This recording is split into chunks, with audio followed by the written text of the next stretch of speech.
These are cool. These are.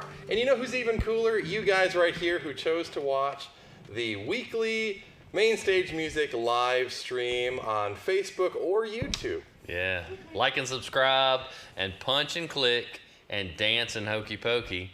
And then we all get our benevolent social media masters to let us continue existing and buying fancy hats. I like that a lot. So I'm Brad, this is Jamie, and we're with Main Stage Music. And you know, this week I wanted to discuss something that people have come in and asked me about, and that is, hey, you know, you guys got a lot of Martins to choose from, or I'm looking for a specific type of Gibson guitar, and you're the best dealer in the area, do you have this and that? Well, you may have noticed that there are immense shortages, and have been now for about a year, on a lot of guitars from, we'll just say, the name brands that everybody's heard of and wears out. So Gibson, Martin, so on and so forth, Epiphone, Ibanez.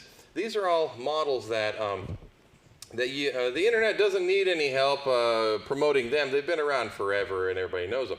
And so for some reason, well, you know what? Let me just give you the skinny on it. There's been this thing called a pandemic that's been going on the last year. And there's a butterfly effect that happens, okay? Well, as the sickness was trying to be tempered down, a lot of things went into play, like they started kind of closing borders to imports and exports, okay? Things slowed down because they wanted to do their due diligence and check and make sure that we're not bringing more sickness in. So when they do that, though, even slowing it by a little bit, it ripples the supply chain in terrible ways. If you guys have been down to the hardware store, you may have noticed that there's a lot of things that are gone, or possibly that the prices have gone way up on things. Well, the same is happening in almost every aspect of the economy, including the music industry. So brands like Gibson and Martin and Epiphone and Ibanez and all the brands that we all love, they're great. But I hate to give you guys a little heads up on this, but you take a Gibson guitar, like a J45 for example. It's made from mahogany wood that comes from South America. It's got a fretboard that comes from India. It has a spruce top that comes from Canada. And it has hardware that come from Japan. Matter of fact, there's not a single thing on a Gibson guitar that actually comes from the United States other than the craftsmen who masterfully put them together. And they are incredible. So that being said, like I just mentioned, you have... Is that right? Yeah. I think that's right. Yeah. I mean, maybe the chemicals that... that's what I was thinking, the finish. Yeah, that make the finish, but even the finish is oil-based. Yeah. And newsflash, most oil doesn't come from the United States. I don't know, man. W's had us pumping some old Alaska reserves. So that being said, it has really caused a lot of shortages and things because of the supply chain. Additionally, everybody's rich, right? So everybody got a fat stimulus, and then another fat stimulus, and then another fat stimulus. And let's just say that we as a public are fully stimulated. And we were encouraged to go out and buy stuff, which is great, because you know what I love about it? Is people chose to be creative and buy guitars and art stuff. And we're going through a renaissance. I mean, it's amazing. We've not seen this kind of growth in playing musical instruments since the 1980s. When Bruce Willis and Don Johnson and Eddie Murphy all decided to get into a music career. For all of you guys of a certain age who remember that. But I mean, that being said... Well, Kevin Bacon's still kind of holding out, right? Yeah, but he Bacon Brothers is a band. Yeah, but it was a band in the 2000s, not in the 1980s. They still gig though, right? Sure. Well, so does Jeffrey Lebowski, or Jeff Bridges. He's got a band called The Abiders, which is pretty cool. Yeah, but he had a country music. Yeah, but that was back in the early 2000s. But he had a country music show, right? Like, didn't he do a thing? I know he did Footloose. They were in a town that you couldn't dance. I'm talking about Footloose, man. But anyways, so you might be going, what is he talking about? What are you talking about? So here's the basic thing. So at Main Stage, we are addicted to you guys. You are a customer, and we know that you guys have a certain expectation when you walk into our store. You want to see wall-to-wall awesome things to tell your friends and family about, to buy, to inspire, to create your craft and your art, and to make our area the best area for doing live music or creative stuff, which I have to say arguably pretty much is. I'm not patting myself on the back. This is not any kind of virtue signaling, but I will say that part of our mission statement is to make our music scene in our area the best that we can help it to be, okay? Now that being said, if there's shortages, and if you guys want to know how bad the shortages are, we haven't seen, I think, you know, we're one of like the biggest stocking Epiphone and Gibson and Martin dealers in East Tennessee. We've seen like 6 guitars this year from Gibson. Yeah. It's insane, okay? It's not sustainable. So the issue is, and if you place orders, they'll say, oh, well, you might see it tail end of next year. So it's a bad situation. So that being said, we could either sit there, completely have an empty store, and then you guys be disappointed when you come down, but that's not the kind of person I am, okay? So what we've been on a quest for is what other amazing brands are out there. It's a big world. There's a lot of musicians in Europe and all over the place. What are they using, right? So in the last year, we've been on a quest for killer brands that you may not know exist that you will dig, all right?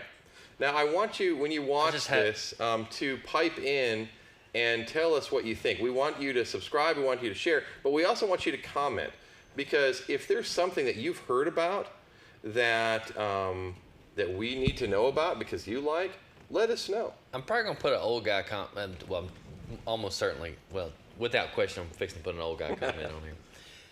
Just like, you know, apps, you know, I was early adopter of the iPhone, loved it very much, used it quite a bit, and of course the App Store, you know, when it first came out, I forgot how. Somebody commented how many applications were available for download to the iPhone when it was released. It was a pretty big number, you know, several thousand.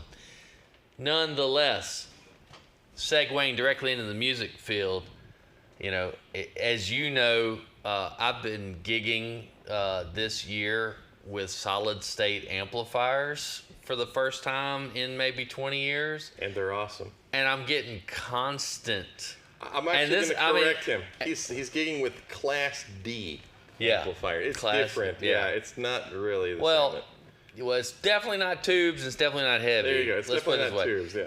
Okay, and there are brands and devices, the whole Fractal, Kemper, Helix, GT1000, all the modeling technology, all of the solid state technology, all the small brands, the way the music industry is changing, and I think these guitars are an example of that in a very historic kind of way.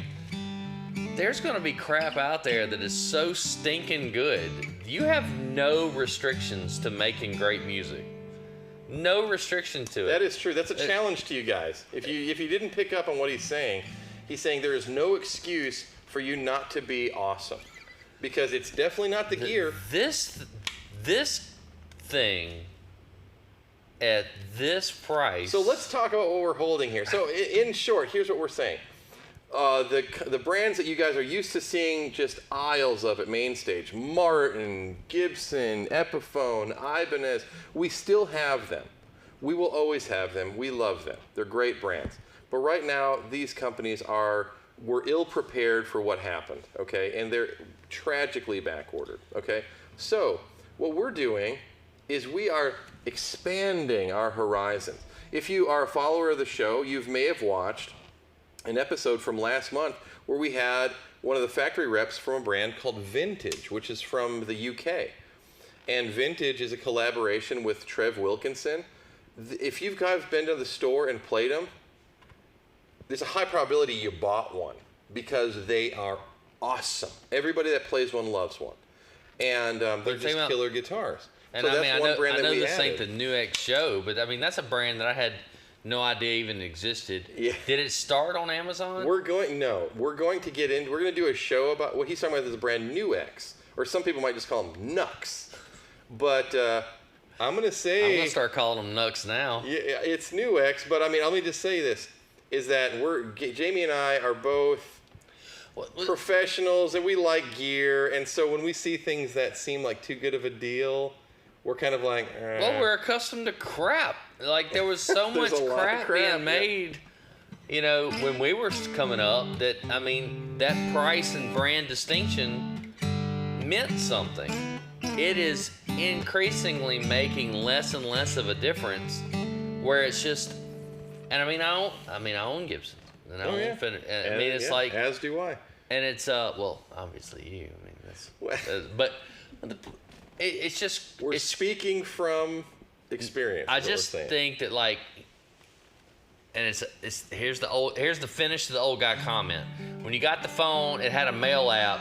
You're like, well, why would I download another email app? I already have the email app. And there's kids like, why would I need another messaging app? I have a message app. Well, there's lots of reasons. When Snapchat came out, I was like, well, that doesn't seem to really benefit me directly in any way. But there might be, I mean, I think my kids got 20 different messaging apps on their phone. They're just using whatever is available for a very specific tool and purpose. And I see the music industry essentially doing the exact same thing. Well, and again, it's brands that you haven't heard of. So here is today's brand you haven't heard of that we are very proud to be a new dealer for, just got our stuff in, and that is a German brand, all the way from Germany. Okay, so it's actually called AMI GmbT or whatever, which is the German equivalent of Incorporated. Oh, it means like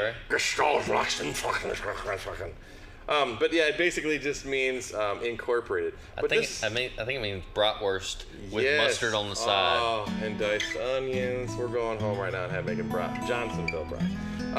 So AMI basically means acoustic musical instruments. Okay, and that's all they do. They just make really cool acoustic guitars. Now, their claim to fame, if you want to call it, in 1984, AMI made the Sigma brand. Did they? Yeah, for Martin. Now, the reason they're not called Sigma in the United States is because Martin still owns that trademark. They're not doing anything with it. Ever since they started doing the X Series models in their southern factory in Mexico, Martin has abandoned the Sigma name, but they still own it, and I completely agree and respect their reasons for not just allowing that name to kind of go anywhere. But so, German company, but they were still doing pack rim manufacturing? Yeah. Okay. Yeah, so they were doing, now the... Where's the relationship? Is it Korea or...? Yeah, it's, I believe it's Asia somewhere. I can't remember if it's Indonesia, China, whatever, Korea. But I know that the quality of them is fantastic, okay? So what these guitars basically are now, everywhere except the United States, they're called Sigmas. But because Martin owns that in this country, they're called AMI. Does it still? Because the Sigma logo even looked like the Martin logo. It is. It's that little sideways thing. So that being said, what they have done is have made some. They're only making classic models. Okay. So as you can see, because of copyrights and so on, and who's that guy that everybody hates from Gibson? Oh yeah, Mark Agnesi, because he was such a. Whatever about I'm coming after you and whatever with this. You got that video? So basically Gibson's really been getting hard on people who are what they think copying their trademark, intellectual property.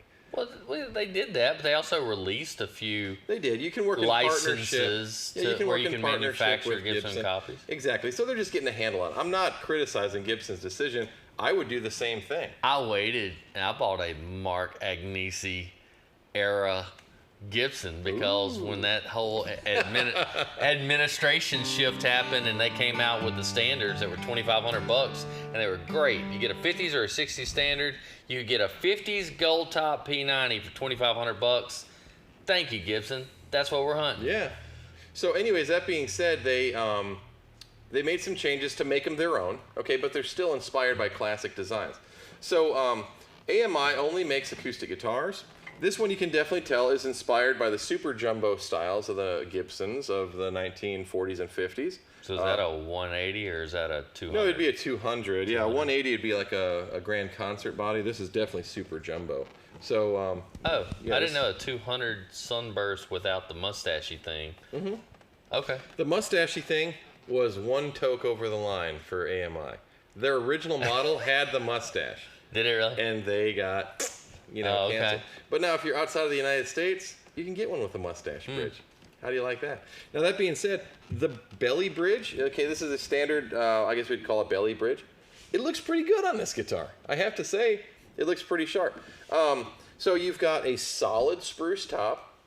You've got a beautifully flamed maple back and sides. Now, just for people who aren't, knowledgeable about this, the Epiphone models do not have flame back and sides. They are very plain maple. Okay, and so this is definitely a step above.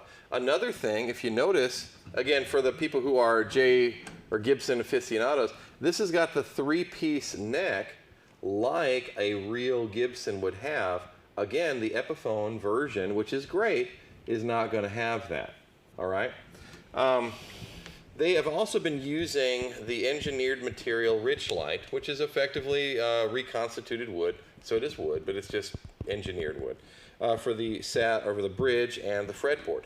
Now, why that's important is because you don't have that washy, really bright or light-colored wood that some people don't care for. You get that nice black appearance. It looks great, and just so I'm a luthier myself, it does take frets. It works just like wood. It holds. I mean, it's wood. Okay, it's just engineered. So Grover tuning machines, and I have to say the sound. We had a customer in the other day comparing them because we actually, bizarre as this is, we have an Epiphone J200 right now. Yeah, nice. Can't believe we do. But we had one of these, and the sound. This has got that strong punch that the Epiphone just is a little brighter sounding. The neck is thinner on the Epiphone. This has got a more of a fill your hands up kind of neck.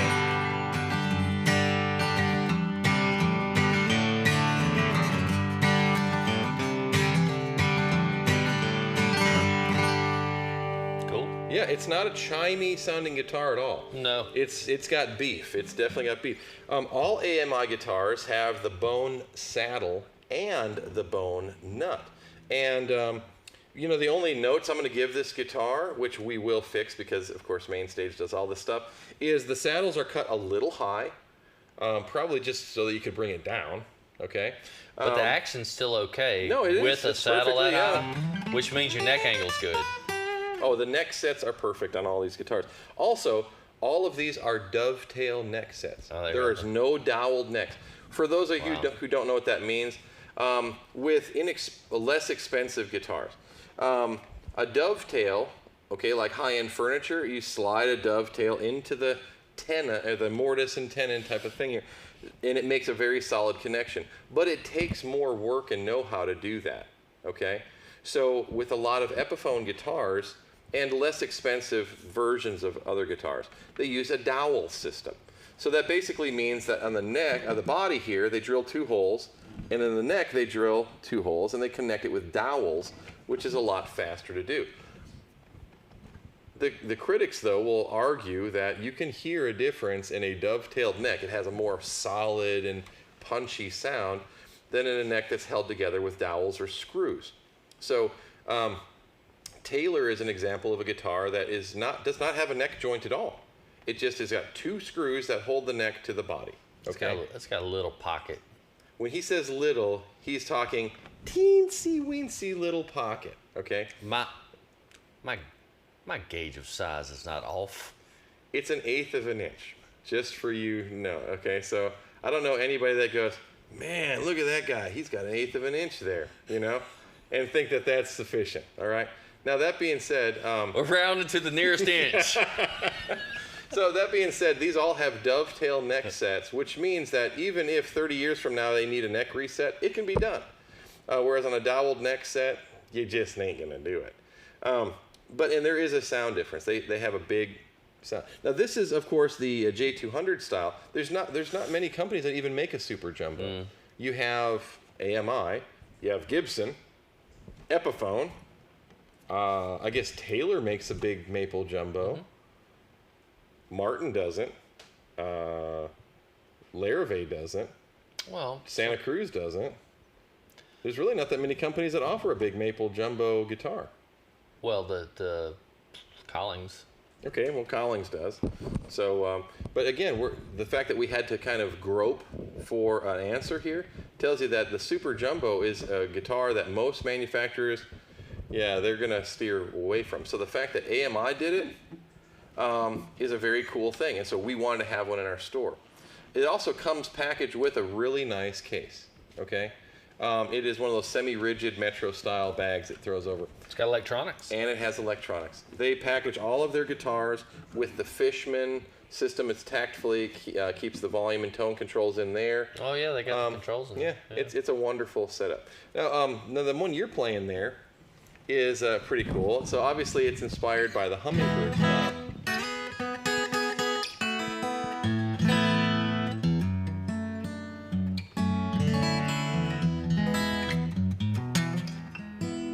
So you got the split parallelogram inlays. Yeah, man. All bound. Again, all the features I was mentioning about the black, white, black. Yeah, I mean they're doing a great job, and it's all gloss. We're not talking satined out guitar. Now, just so you guys have an idea for price, so and they don't have wings on the headstock. It's a solid piece with the scarf joint right here. Yeah, I mean it's Grovers. Grover keys. So they're not. They're doing a very clean and very tight job with what's going on here. Nut is not finished, but but it's still filed back to the finish line. It's smooth, yeah. The fit and finish. Again, what we're talking about here is really no nitpicky nibs, stuff. Man. Yeah, very nitpicky. But the fact that we're kind of looking over it is pretty. Now, AMI, these two models, there's not a lot of guys doing the Gibson-y style stuff. Two models that are completely sold out, and we're waiting on some. They should have some more of this next couple of months. Is they are making a J45 and L00 style, so the parlor style. So definitely keep checking in with us. But we have some friends that definitely want the flamboyance and the big sound of a J200 or a Hummingbird, right? But just so you know, the least expensive Hummingbird you can get is $2,000 to $2,200. That's the thing I'm thinking. That's the point. If you've got a vintage model or a new model of this sitting at the house, and you want to for less than a quarter of the price, take something that sounds real close, looks the same, you keep your same action and feel. You put this is your gigging guitar. Keep that one at the house or for church, and right? I completely agree. The other thing is that I love playing out. Okay, you do the gig thing, and of course, one thing that people loved about the J200 was its flamboyance. So you might see in years past people who put their name on the fretboard, who might paint their name on the side of the body. Stickers, man. Mailbox reflectors. If you pay $5,500 for a Gibson, though, one thing that you can almost always bet is that ones made in nowadays are all in mint condition. You don't ever see anybody goes, yeah, I played the heck out of it. No. If you paid $5,500 for a brand new Gibson J200, it's mint condition. And but there's all sorts of great players that want that vibe, but they're not getting it because it's just too rich. So this right here is an example of a guitar that you can that one having that maple fatness with the thicker neck, that's pretty cool. So now again, we welcome your comments. Anything you guys have to ask about these guitars is great, or what's going on in the music industry, that's completely welcome as well. Now, these aren't the only models that AMI makes. We brought a couple of different ones with us. So this is obviously the 200 style. That's the Hummingbird style.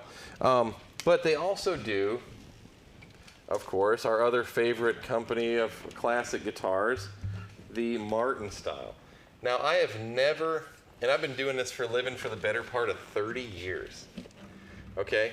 I have never seen a company do a guitar like a Martin 000 MC rosewood. I guess this would be like a, I don't know, it's got snowflakes. I don't even know what you'd call this in a Martin. Is it 41-ish? It doesn't have like 41 appointments? It doesn't have 41 appointments because they would have abalone around the edge. But they do that one too, okay? But this guitar is so, I mean, the color and the quality on these is really admirable. And I want to just tip my hat. Now, again, for people who shop at Mainstage, they know one thing about me, is I'm opinionated, okay? We had a guy who gave us a less than positive Google review, but it wasn't because he had bad service or whatever. It was because I was opinionated about music stuff. And let me tell you something. I'm glad someone finally put you in your place about that. Let me tell you something. You know why I'm opinionated about it? Because I live this stuff. I love this stuff, and I love when other people, the craft that you guys are making. And it does affect me, all right? So that being said, we don't carry any junk at Mainstage. And when I say junk, I'm talking about stuff you can't fix, stuff that doesn't inspire you when you pick it up. I'm not interested, man, you know? These guitars, though, are great. That looks like real wood herringbone. It's real herringbone. So what Jamie's playing here is the HD28, okay? I feel like you got to pick. Yeah, here you go. Yeah, make it it's a dreadnought, man. You got to...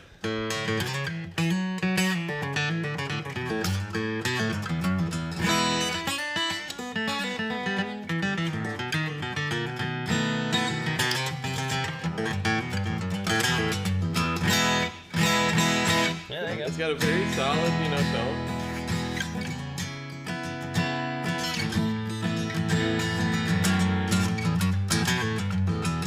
Yeah, I like that. Now, one thing I'm going to just go ahead and say, just in case people are wondering, they're going, well, wait a minute now, you go on about how great Martins and Gibson guitars are, and now you're coming in and saying, there is only one Martin D28, and that is a Martin D28, okay?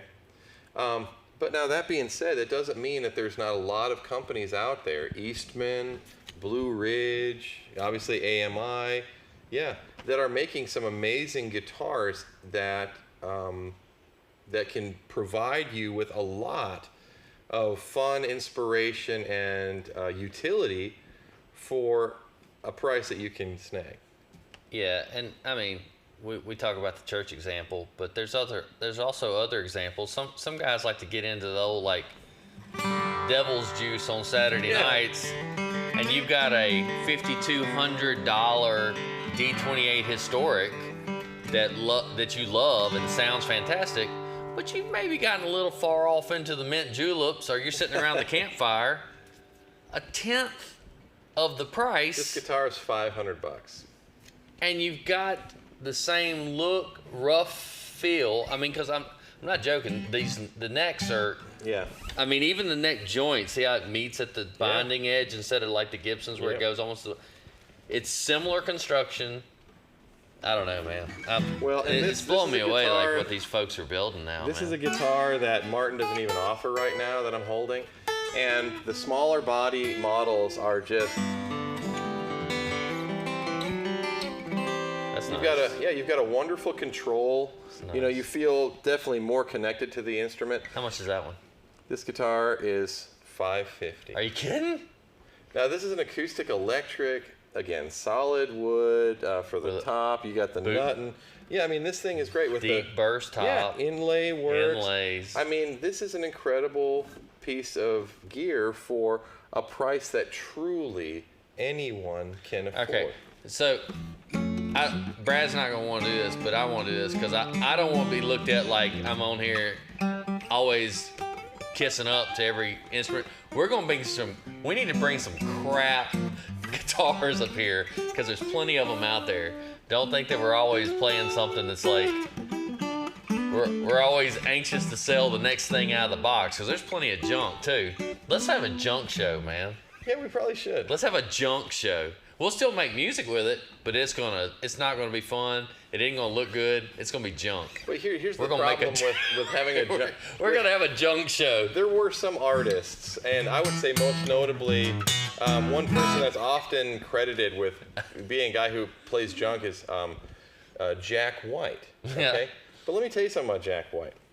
Valco stuff from the 1960s is not junk.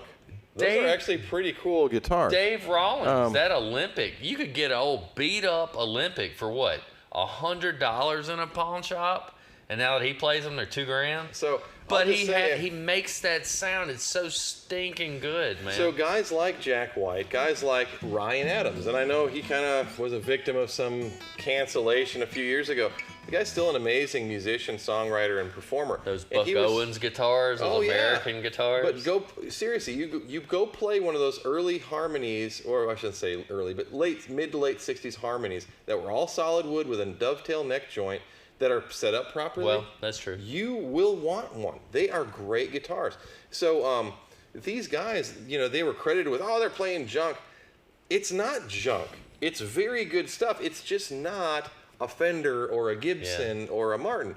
And so this represents kind of today's realm of guitars that are not on the cover of Guitar World magazine every month, but a guitar where you get a lot of quality material and craftsmanship. Yeah, I mean, these are Grovers too, the open back Grovers. Open back. So I mean, it's like these are just a phenomenal guitar and so on. Now, that being said, we are going to focus on, in coming weeks' shows, other brands. Now, he had mentioned Nuex. AMI just happened to come in, and so it's kind of fresh on our mind. But I'm telling you, man, what you need to really do is just, because the bang for the buck, we've pretty much decided that, because again, we've played all this stuff. We want to tell you that we rate AMI stuff at, let's say, above Blue Ridge quality. Okay? If you guys have played a Blue Ridge or are familiar with them, great guitars. Well, Blue Ridge, I'll qualify that slightly. Blue Ridge is kind of like Kentucky. Kentucky makes extremely affordable mandolins. But the KM 2000 is Kentucky, is a good player. So Blue Ridge has some real high-end guitars too. Their high-end model was a 240 or something like that, 260. But what you're getting there is the fancy woods, but it's the same quality of build, okay? So you're just changing materials. But we would put the AMIs probably above Blue Ridge in quality, but just below Eastman in our opinion, in playing it, okay? And what we're talking about... You'd put these below Eastman's? We'd put them just below Eastman's. And the only reason we do that is because of the fit and finish of some of the saddles and the nuts as they came right out of the box. Now, here's what I'm going to go ahead and state about that. We're going to fix all that, okay? So when we get a little bit extra time at the shop, we're going to adjust these where they're going to be just buttery perfect, okay? But one thing I will say about the Eastman line is they offer a wider variety of models. So Eastman's chasing a modern build. Eastman does some things like select wood series, like if they get like a really nice bird's eye maple or Adirondack spruce, they'll make a series of guitars. I play an Eastman mandolin, which is a pretty fair mandolin. I got a 900 series. I don't know. It's an interesting question. Come in and play these and see if you think that where they sit in the world of imported quality instruments. Higher than Blue Ridge, lower than Eastman. So Eastman is definitely the next evolution after this one. But I'll tell you what, I don't know of another line that's right underneath that line other than this guy right here for overall fit, finish, and line. Okay? And I'm waiting. How likely do you think there'll be a guitar show up from these guys in their upper line that you'll prefer over the lowest line of a Gibson or Martin that you have in the store? That's a challenging question. Yeah, it is. I'm here to do the tough questions. Because here are things that that I'll go ahead and state. Is that you look at like a Martin D10, okay? It's an all solid wood guitar. It's not made in the historic Northern factory, okay? But it is all solid wood, and it is a Martin, and abides by Martin's strict, production regulations and so on. However, they do everything they can to bring the price down. So they deprive it of a glossy finish. It's very Spartan in its layout, okay? So the question that he's basically saying is, would you take a guitar like AMI, who doesn't have as wealthy and rich of a 100-year-old reputation as Martin, but is richly adorned with all the features that this one doesn't have, or would you take a more Spartan Martin? That's a question for each individual player. I will say that a satin finish guitar, for me, in my needs, I've done that once. I'm not going to do it again because it's filthy. After you play a satin finish guitar and you sweat all over it and you play the fire out of it, it looks filthy in a hurry. Some people, though, go, dude, that looks so awesome. All right. Again, this is one guy versus another guy, right? So me personally, I'm going to look at something like the model I was playing here, okay, with a gloss finish and a lot more going on for the same price as a completely cut down Martin. And I'm going to go, I kind of like that other model. Yeah. But there's other people that'll say, but I've never had a Martin and this is how I can get one. No. Whatever your needs are or whatever your circumstances are, you need to do what's right for you, okay? So this isn't, I'd rather have the cheapest Martin than the nicest whatever. Okay, if that's where you are with it, but one thing I will tell you is that as you play more and more guitars and you expand in your craft and you get better at what you do and just get, more involved in it, you're going to understand, I think, what my viewpoint is. In that, at a certain point, you look at the quality of something versus just the branding of something, okay? And you're going to say, this fits a need that I have. I can see that it's well made, and I have experience that it's well made, and so that's going to be what fits my needs, okay? And hey, the only thing that you're going to, there's some people maybe that do that early on in their career, but honestly, experience is the only way you're going to get past that. So it's just one of those things where you're going to, you're going to have to challenge it. So, so we got some comments coming in. Our friend Greg Sluter, thanks for watching again. He goes, awesome, I collect junk. Nah. Well, there's no junk here, Greg. Well, bring your collection out, and let me tell you something. Greg doesn't collect junk. He's got a great collection of guitars. But one thing about Greg is he's a player. Greg plays every single week, and a lot of people follow what he does. And he plays a lot of guitars that aren't the most expensive guitars, but they're all very functional, sound great, play great. And I'll tell you what, he has enriched the lives of countless people through his craft and his music. Well, maybe Greg's hunting like a flame my rig kind of deal, where you bring your nice stuff up here and we'll just like make fun of it needlessly and somewhat sarcastically. Well, and actually what he said is, from our last show, because Greg's a loyal watcher, he goes, I'm still chomping at the bit for one of those vintage tellies. So we'll get you there, Greg. Did you sell them all? No, but we have a new order coming in because they're mostly gone now. So, all right. But that being said, whatever it is that your need is, okay, just remember that there is a lid for every pot. There's a butt for every seat, okay? And however you want to phrase it, just know that we at Mainstage, we want to only sell quality stuff. But we want to offer something that is a perfect fit for everyone. There is no best. It's just best for what your needs happen to be. And these AMI guitars... If you were saving up for a D28 and you needed to fit that... You wanted to gig your way to a D28, buy this thing with the electronics in it. Oh, this one doesn't have... that's a great point. Yeah. Buy this with electronics in it. Gig your way up and then come back and buy the D28. So a D28, you're talking about a $3,000 guitar. What he's saying is spend $500 and then make the $3,000 by playing gigs to get your $3,000. Hey, but what's funny about it, he's saying that, is that there's a lot of truth to that, okay? So, I mean, there are people who have specialized tools for doing specialized work, like a cabinet maker will have a very fancy set of chisels or hammers or whatever, but he could probably make more money with just his good old set of DeWalt or Rigid or whatever tools to go out and knock out a few quick jobs and whatever. These guitars, again, we're not talking a junky thing. This is great stuff. I encourage and challenge you to come down and tell me what you don't like about it, because that might be a fun thing, just to do. But in the meantime, I want to, again, thank you guys so much for following us. I want to encourage you to share what we do with your friends, because honestly, the more the merrier. We're here to help you guys out, and we'll constantly be showing you what's new and what's fun and so on. But definitely follow us on YouTube, subscribe and like and so on, and on Facebook, share the video. That way other people can check it out. But again, thank you guys so much for coming out.